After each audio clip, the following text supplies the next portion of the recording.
Welcome, everybody, and thanks for joining us on episode 71 of Health Talk with Dr. Kel. I'm Nikki Sterner, and today we're in part two of a series that dives into why can't I lose weight? What's my body type? In part one, podcast 70, we discussed the three different body types ectomorph, mesomorph, and endomorph. This week, we're going into detail about how to determine which body type you are. We'll discuss metabolism, eating habits, frame size, and what your body was like in your 20s. Also, we'll discuss how to train and eat for your body type. Welcome, everybody, to Health Talk with Dr. Kell. I'm Nikki Sterner, and today we're doing podcast number 71. Why can't I lose weight? What's my body type?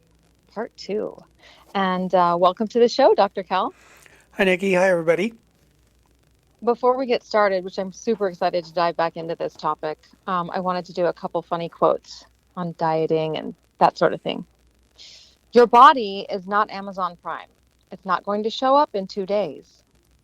And then the second one is, my doctor told me to stop having intimate dinners for 4, unless there are 3 other people. That's by Orson Welles. I like So that.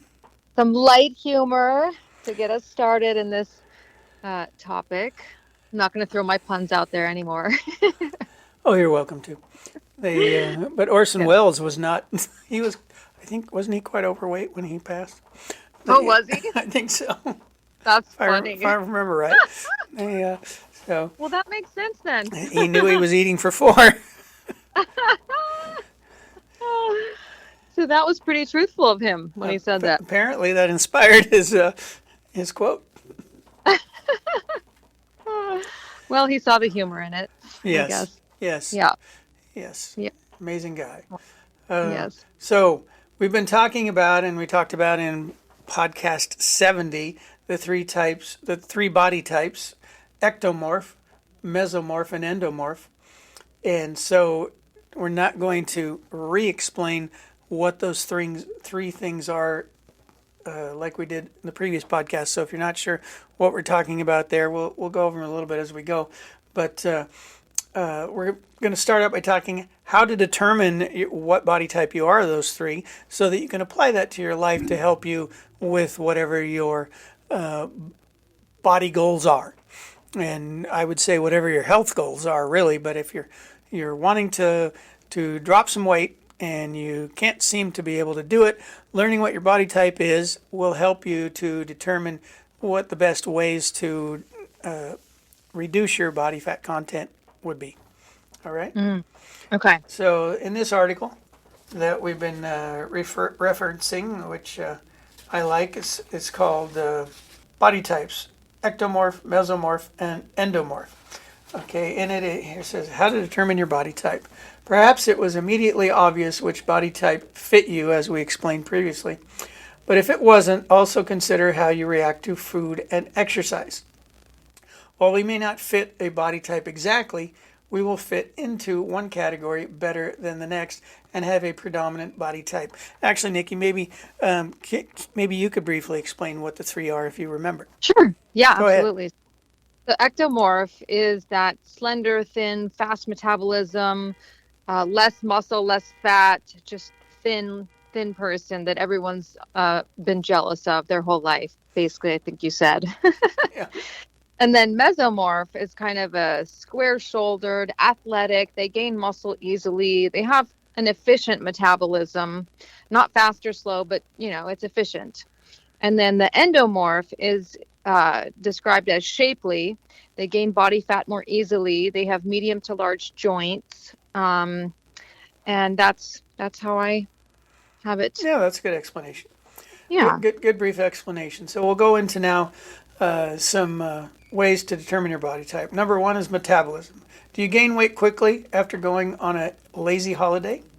If you lose this weight rapidly after a change in diet or some exercise, you are probably a mesomorph. If you Mhm. struggle, yes, if you struggle to lose these extra pounds, then you may be an endomorph. If you don't put on any weight, you most likely are an ectomorph. So That's me. that's a good. Which one would you put yourself in? Mesomorph. Mesomorph. Def- So yep. definitely more of a description of a mesomorph for you. Good. Okay, eating habits. Number 2. If you consume a large amount of calories and are still slender, you are probably an ectomorph.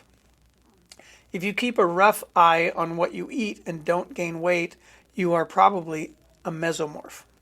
So I would take that to mean if you kind of tend to pay attention to how you're eating, and you probably in doing so you really don't gain weight. So Mm-hmm. that places you in the mesomorph. And that fits you more too. Yep. Yeah. Yep. You track. Maybe splurge now and then, but don't overdo it. Yes. See, if you consume few calories and still gain weight, you are probably an endomorph. All right, so that's eating habits. Wait, See, say go no ahead. more for one time. If you consume few calories and still gain weight, you're probably an endomorph, which would describe someone with a low metabolism. Mm-hmm. You know, Mm-hmm. you're probably more sedentary. You're probably not exercising much. You probably, and if you are as exercising a fair amount, still not losing any weight, but gain it easily without what you consider not eating a lot of food. You may, and I would recommend you get your do some blood work, do some stool sample tests, and see if you got some organ issues, some microbiome issues where your gut flora is off, and so that can play a part in storing fat and not burning it as well. So get yourself checked out if you would label yourself in that category. And the other areas too. It never hurts to go in and have the blood work done from time to time. I don't do mine enough, but I would recommend to people get your blood work done at least once a year. Do your stool sample. If you're having issues with your digestive system, definitely do it then. If you're not, doesn't hurt to get that checked once a year or every other year as well. Hmm. Okay, think back. Let's see that. Let's see. Oh, frame size. Did we talk? We okay. Nope. Nope. Frame size. Next, number 3. To determine whether you are small, medium, or large boned or joint, large bones or joints, encircle. Okay, encircle your wrist with your thumb and middle finger. So let's say that again. To determine whether you are a small, medium, or large bone person, encircle your wrist with your thumb and middle finger. So put your thumb and middle finger around your wrist. Okay. Okay. If your middle finger overlaps your thumb, then you are small boned, ectomorph. If your middle finger and thumb just touch, or maybe almost touch, you're medium sized boned. And if Mm-hmm. your finger and thumb do not touch, then you are large boned. What are you, Dr. Cal? Actually, on my right hand, I just barely touch. I got to squeeze to touch. On my left wrist, I can easily touch. So, I'm sorry, vice versa. Left hand on right wrist, I can touch very easy. Right hand on left wrist, I have to squeeze to touch. So that's interesting. So Yeah. bones in my my left wrist are a little larger than my right. So, but I'm pretty sure that would still place me as the mesomorph. What about you? Yep. I'm still in the mesomorph. I can Okay, touch there you easily go. on, but I don't have. And I I would can't. go ahead. I can't overlap, but I can touch. Okay, and so if you are in the large bone category, I would say, if you're trying to touch and you can squeeze and touch like I can on my left wrist, or if you are very close to touching, I would still put you in the mesomorph. If you're talking, you got a quarter inch and still can't touch or more, then you would say you're in the endomorph category. Mm-hmm. To help determine your body type, think back to your early 20s, a time before age or your metabolism slowed as you got older, making you more prone to weight gain. And lifestyle transformed your body into what it is today. Okay, does that make sense? Yeah. Okay, so think back to your 20s, Nikki, Mm-hmm. and think about what you were like then. What would you have labeled yourself then? I was still athletic. I probably had a little bit more weight on me. Um, So still the mesomorph. No changes there. Yeah. And I would say the same thing in my 20s. I actually weighed less in my 20s, but I had less muscle mass. In fact, when I spent a couple of years in South America, I went down there as a missionary for my church, and it was in Colombia. And believe me, the food I ate, I didn't eat a lot. In fact, I got sick a couple of times with amoebas, they call them, in my gut. Oh, And I got oh, down to probably when I left, I was probably in the 165 to 170 range. mm. But when I came home, I weighed 155 and was fairly thin. But actually, I found I could run much easier, and it was Hmm. probably a more healthy weight. But people would have called me skinny then or thin. I don't think I looked bony, but or I mean like anorexic type look. But Yeah. today I'm, I tend to fluctuate, even eating better. If I don't pay attention, I think I'm kind of more like you. I'd say I have I cycle with about a 10-pound cycle where if I tend to eat a lot more and add in a little more junk food or processed food now and then, I'll gain a few pounds here and there. But I kind of have a limit. If I hit, I tend to stay around 180 to 185. If Hmm. I sometimes I'll creep and hit 190, even now and then hit 195, but I pretty much am at a cutoff point there. I never let myself get over that because I'm just too vain, I suppose, and so I don't want to spend money on new clothes. Or you just don't feel as good at Oh yeah, 195. you start feeling more fatigued, and Oh, less energy and all that. that's usually what it is for me, Dr. Cal, is like Yeah, if I gain weight, I don't feel as good. I have more aches and pains, and the inflammation hurts. So yeah, I know that I need to cut the junk food out. So I'll be around 125. Like right now, I'm around 125. And for me, that's actually a few pounds heavy. If I'm 122, that's kind of like my perfect that's what. weight, and 120 is good too. But if I get above 125, I feel bloated. I don't feel as good about myself. And yeah. So I know that I'm up a few pounds right now, and I could cut back on my junk food. So you would say maybe you have like a 2 to 3, 4, 5 pound roll Yeah. where you kind of like you get down and then you splurge Yes. a little bit now and then. You go out to dinner a little more. You have a little bit more junk food than you should, and so you'll gain a pound or two. But when you hit 125 or right in that range, you're like, okay, that's enough, and Yes, you'll exactly. kind of cycle back. Yeah, Yeah. and see, I wouldn't call that true yo-yo dieting. I would put yo-yo dieting where you gain 20, 30, 40 pounds and then drop it and go back and forth and back and forth. I think it's typical for most of us. Now, if you're an absolute fanatic and capable of, and I shouldn't call it fanaticism, but it does take effort and sometimes significant effort to never pick up a candy bar or never eat a piece of cake or never eat a cookie or never eat any processed food whatsoever. You know, never go on a Yeah. trip and stop at a fast food restaurant or things like that. Right. That So, takes you know, discipline. yeah, it really does. And so I think cycling a few pounds this way or that way is a common and typical thing among most people, even those that tend to try to eat more healthy than others. But the yo-yo dieter, I would call somebody who they go on that diet, typically a low carb or keto, which a keto or protein, high protein, low fat, low carbs, or high fat, some protein and low carbs. Those types of diets, they'll drop that. You can drop that 30, 40 pounds in a couple of months. Wow. Sometimes faster, 2 to 3 months. I've dropped 40 pounds in 2 to 3 months. Wow. One time got up to about 215, and No way. I've only done that once. But I got back down to 185, and that took me about 3 months.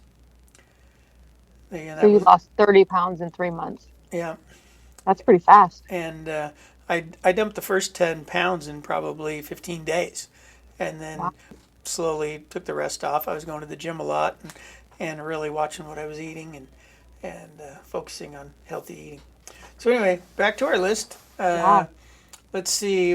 Number 5, body type calculator, and this article has a link to a body type calculator. So we're going to post this article on our podcast notes, so you can look up the body type calculator if you want. But basically, it says here, use this body type calculator to help determine your body type. Is side-by-side comparison of all 3 body types, so that's why it's adding that in there. So we went over that list the last time, definitions of, so go back and listen to podcast 70, and it gives you a lot more detail about the differences in body types. But check out that calculator. That calculator will help you determine your body type if you're really unsure. But as we've discussed previously, it will change and can change over time. So let's see. How to eat and train for your body type. Wait, Dr. Cal, what do you go plug ahead. in the body calculator? Actually, I haven't looked at it, but it's probably just what we've gone over.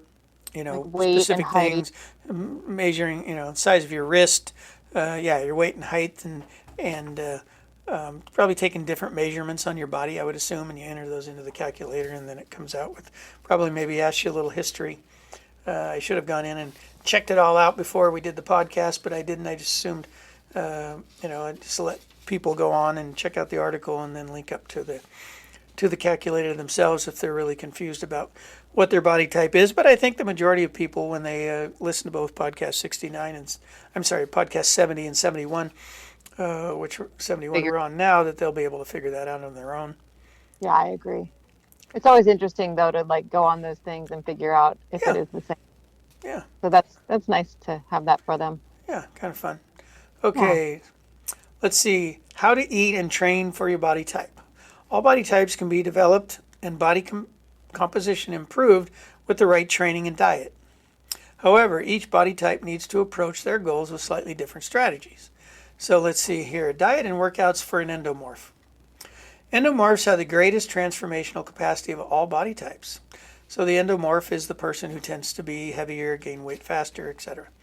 So endomorphs tend to be carb sensitive and get better results with a diet lower in carbs to help control insulin and blood sugar. Focus on nutrient dense and complex carbs such as vegetables, good quality fats, and protein. Eat regular meals and avoid crash dieting. So crash dieting can slow your metabolism. For instance, what would I call a crash diet? That would be like really lowering your calorie intake extensively, or going on a juice fast or a water fast. That to me, like I said, I lost 19 pounds in 11 days, drinking nothing but water every day for 11 days. That to me is a crash diet and a very unhealthy way to do things. Yeah. See, endomorph training. Focus on cardiovascular exercise for weight loss and to keep weight off long term. A training plan should incorporate a combination of moderate intensity exercise, brisk walking, like we've talked about, high intensity workouts such as high intensity interval training and CrossFit style circuit training, which also help build muscle, is recommended. Endomorphs should try to increase non-exercise activity or thermogenesis, also referred to as NEAT, which is the calories you burn outside deliberate exercise. In order to boost metabolism, this involves adding a little extra activity here and there, standing more, pacing while walking on or walking while on the phone. It doesn't sound like much, but the fast metabolism of ectomorphs may be in part due to very high NEAT, which may be as high as an extra 700 calories a day. Do you tend to, or I'm sure you know people, and I do this, so it must be helping me burn a few calories. I'll tend to sometimes when I'm sitting bounce my knee. Do you ever do that? No. What? Do you ever have nervous knee bouncing or bounce both legs? I do that. No. In fact, to the point of where my wife sometimes grabs my leg and says, "Stop." Just stop. Yeah. But I guess maybe we should get up and walk during the podcast while we're talking on the podcast, although it'd probably be too noisy. Yeah. So yeah, moving. Keep yourself moving. Keep yourself moving, even in small amounts. Burns more calories. All right. Let's see. Diet and work. Anything more about the endomorph? So they need to eat a low carb, nutrient dense diet. do more cardio exercise, high intensity, and increase their activity. Yes, to lose weight, they need to do those things. And to maintain a given weight once they reach it. You know, for instance, Atkins style diet. His was for the first 2 weeks, you shouldn't be having more than 15 grams of carb a day. Then after that, add them in, and once you reach the level of weight you want to be at, you shouldn't have any. I believe it was any more than about 70 grams of carbohydrates a day, and or even less. You know, kind of figure it out for yourself. You know, maybe somewhere between 50 and 70 grams of carb a day, but totally eliminating your carbs long term can be very unhealthy. Especially the Atkins diet to me was terrible because they were all focused about. They didn't care about the type of protein you were eating. They didn't care about the types of fat you were getting. It was just don't eat the carbs and eat a lot of protein and some fats. We're fine because you know there's always combinations of foods have all three things in them oftentimes, but a lot of the processed foods are low in proteins but have a lot of fat and carbs. And so get off the processed foods. But I remember he came out with all kinds of artificial sugars in his. You know, you could buy his foods, and they were full of artificial sugars because, you know, thinking people still craving those sweets. So this was the way they stopped craving the sweets. I can't remember what age Atkins died, but he died. I believe it was in his 70s. So he wasn't a real healthy guy himself. But Yeah. Doctor, yeah, go ahead. when I doing the Atkins diet before I did that pageant and everything, I remember I tried a bunch of those bars. I don't know if they were necessarily Atkins, but they were like high protein, low sugar, low carb. My stomach was in knots from the artificial sweeteners. It was so painful for like a whole day or something until it got out of the system. Might have even been 2 days until I figured out, there's something in this that I cannot digest. It just was awful. It is awful. We had a health food store back in 2003, 2004 in Colorado. You know, back then we knew these things weren't that healthy for us, but of course we had a store and we wanted to provide people what was a health food store, but we carried the Atkins products because people, you know, you can't talk everybody into eating healthy. A lot of people just want to lose the weight. And so I tried some of those bars and different things that he had, and I tell you that the artificial sweeteners in there tore my gut up, gave me the worst gas ever.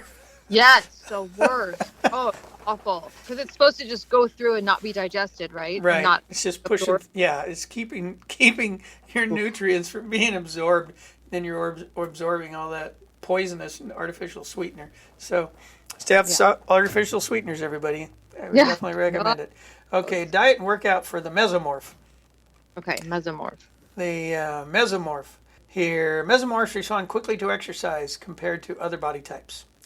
Mesomorphs do well on a diet with moderate level carbs that includes vegetables, fruits, whole grains, include good quality fats. Help increase the good quality fats actually help reduce your appetite. And protein, so help to repair your muscles and keep you from scavenging or eating your muscles. See, and I really think and this is a way to lose weight as well as maintain weight, and I think the endomorph, once they reach their weight loss goals, should transfer to these kinds of diet too. If they're trying to drop the weight quickly, I think an endomorph can follow a mesomorph type diet they're listing here and lose weight. It's just going to take them longer. See, for weight loss, aim for a macro ratio of about 40% carbs, 30% protein, and 30% fat. Do you ever remember the diet? And I can't remember what it was called, but it was like the 30-30-30 diet or Zone. The what?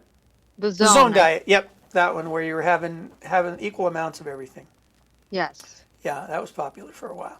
But again, they're saying the mesomorph is going to respond to that kind of a diet better than an endomorph. Let's see. Mesomorph training for weight loss, focus on moderate endurance training and HIIT workouts. To increase strength and build muscle mass, lift moderately to heavy weights. You know, they're talking about adding in the heavy weights. I don't think anybody, unless you're really trying to bodybuild, always shoot for how much more weight can I do today? You know, find a happy place. if you really want to increase muscle mass, yes, you need to add a little more weight each time, but don't go extreme. If you can bench press 100 pounds and you're trying to get to where you can bench press 150 pounds, slowly get into it. Maybe add 2 to 5 pounds a week. Okay, this week I want to get up to lifting 105 pounds. And then, okay, however long it takes you to where you can comfortably and easily lift 105 pounds, then transition to 110 pounds. But some people, they're just pounding, pounding, pounding, and rushing and pushing to get to a heavier weight, and then they cause muscle damage and et cetera, et cetera. Not good for you either, because when you get muscle damage, you build what are called myofascial adhesions, little knots in the muscle where you're building scar tissue in the muscle itself, and you shorten the muscle, tighten it, and then it puts compression on the joints, and then you develop joint disorders like knee pain and elbow pain and shoulder pain and neck pain, back pain, etc. And then you got to come see me to strip out all those adhesions, and I've been there with you, huh? Been kind of painful therapy, right, Nikki? Yep. But it works. It works. It does work. It's a lot. Okay, so let's see. To gain strength and stamina without size, do supersets or circuit training and use lighter weights. And that's more what I'm talking about. So you have more reps, less weight. The Pilates and yoga can lengthen and strengthen muscles. So there's a good way to add in for the mesomorph, yoga and Pilates, and the endomorph as well, though it may be harder for the endomorph to get into those types of workouts. Take a while to stretch them out, because typically if you're way overweight, your flexibility is an issue, and so work into it slowly. All right, ectomorph. We're on to the ectomorph. Okay. See, ectomorphs tend to have a higher tolerance to carbs, but may become a little sensitive to carbohydrates with age. Either way, shoot for high quality, whole food carbs and skip the high sugar fast foods. Eat healthy fats and try to consume protein with every meal. If your goal is to gain weight, eat every 3 hours and stick to healthy, nutrient-dense snacks for extra calories. Ectomorph workout. Long limbs and more slow twitch muscle fibers mean ectomorphs are great at endurance cardio. Use some of your cardio workouts to also build strength and power. Seek out hills if you're exercising outdoors. Ramp up the incline or resistance on the cardio machines, or throw in some pyloric exercises. Ectomorphs who don't need to lose weight should still do some regular cardio to maintain cardiovascular fitness and health. Strength training is a key part of training strategies for ectomorphs. To build muscle, aim to lift weights at least 3 times per week using heavier weights and longer rest periods. So there you go. Those are that's from our article from your 3 body types. And next week we're going to get into Dr. Berg's 3 body types. He lists there's actually 4 body types, and addresses them differently than the ecto, meso, and endomorph. He ties them into the function of our organs and calls them an adrenal body type, a thyroid body type, a liver body type, and an ovary body type. But we'll talk about those next time and go over those and discuss them individually and why he came up with this as opposed to what we've just talked about. But I think there's overlap in all. I mean, he brought these up and focused more in because dysfunction of those organs give us a specific shape of our body. And we'll go into that more next time. Oh, interesting. I can hardly wait. All right. Well, thank you, Dr. Kell. That was really interesting. I mean, I think a lot of our listeners will really enjoy trying to figure out, well, what am I and what's the best way for me to work out and what should I eat? And because it's funny how one diet or a way of eating works for someone, but it doesn't work for someone else. And the same with workouts, what do you enjoy? What does your body respond to versus somebody else? So it's Well, it used to be when I was growing up, I used to think, as a kid, especially, when I got in the 8th grade and started gaining weight and trying to figure out how to lose weight. Of course, asking people, back in the 60s and the 70s, there were weight loss diets. In fact, I remember there were a lot of diet pills basically giving you things to speed up your metabolism. There was a huge amount of people, women especially, who were put on amphetamines to lose weight. Basically, the premise was speed up your metabolism, eat less and speed up your metabolism. Those were the two ways of losing weight in those days. Amphetamine? Amphetamine, speed, prescribed What? by the medical doctors. Oh, yeah. Oh my Huge, gosh. huge market back then. They were prescribing those things to everybody for weight loss. And they Wow. still do in different forms. You go to weight loss clinics and they'll give you things like that to speed your metabolism up. But back then, they had the diabetic diet back then because they discovered that for a diabetic, if they cut out the carbs, then they didn't have these highs and lows and changes in insulin. And so they would get them off the junk food, they get them off the sugars, they get them eating more protein and fat. And that's really where Atkins developed. Basically, Atkins took the diabetic diet and turned it into a fad for America. He went, well, diabetics can, because they figured out when they put diabetics on these diets, they lost weight. And the intent was to lower their blood sugar levels so that they could function more normally and wouldn't even have these high swings in insulin. They discovered they lost weight. Well, then Atkins was smart enough to go, wow, okay, I'm just going to take that diabetic diet and call it the Atkins diet. And that's what he did, and he made millions on it. I guess my point of all that is it used to be speed up your metabolism somehow, whether through exercise or through pills, or cut off your calories. Basically, if you stop giving yourself so much fuel, you'll burn your tire. Rubber tire around your waist will go away, or around your butt, or whatever. You'll stop storing the fat, and your body will burn it up. What they didn't really think much about or realize is that oftentimes you're burning up just by going to a low-calorie diet, you typically burn up your muscle before you burn up your fat. So you lose a lot of muscle mass at the same time on these kinds of low-calorie intake type diets. So today, as the science has gotten better and more has been done, we've discovered that your body type, there's a whole lot more to it, and body type plays a part in it. And also, Dr. Berg goes into your organs play a big part in it. You will gain weight based on eating all this crappy food, based on how your organs are functioning, and which organs are having a problem also plays a part in where your body stores the fat on your body.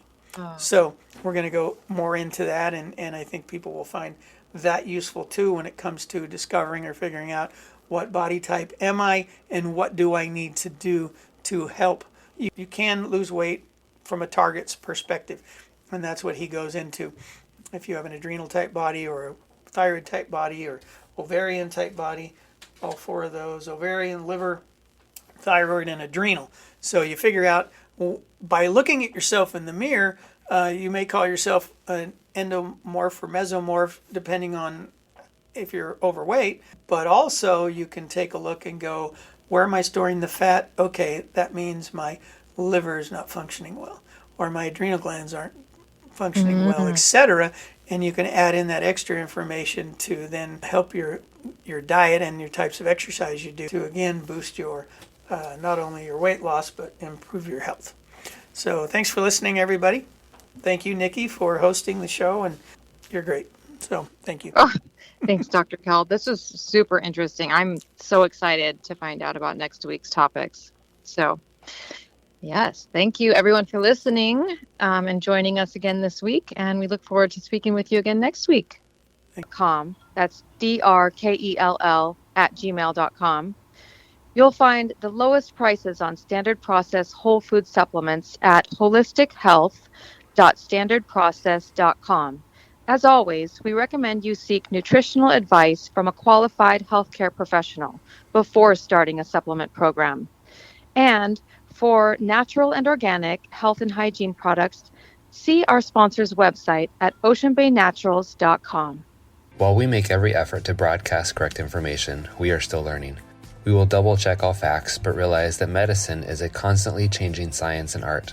One doctor may have a different way of doing things from another. We are simply presenting our views on how to live a healthy lifestyle that will be as evidence-based as possible. We welcome any comments, suggestions, or corrections of errors. We take no money from drug or device companies. By listening to this podcast, you agree not to use this podcast as medical advice to treat any medical condition in either yourself or others, including but not limited to patients that you are treating. Consult your own physician for any medical issues that you may be having. This entire disclaimer also applies to any guests or contributors to the podcast. Under no circumstances shall Dr. Kel Fullerton or any guests or any contributors to the podcast or any employees, associates, or affiliates of Dr. Kel Fullerton be responsible for damages arising from use of this podcast. This blog should not be used in any legal capacity whatsoever, including but not limited to establishing standard of care in a legal sense or as a basis of expert witness testimony. No guarantee is given regarding the accuracy of any statements or opinions made on this podcast.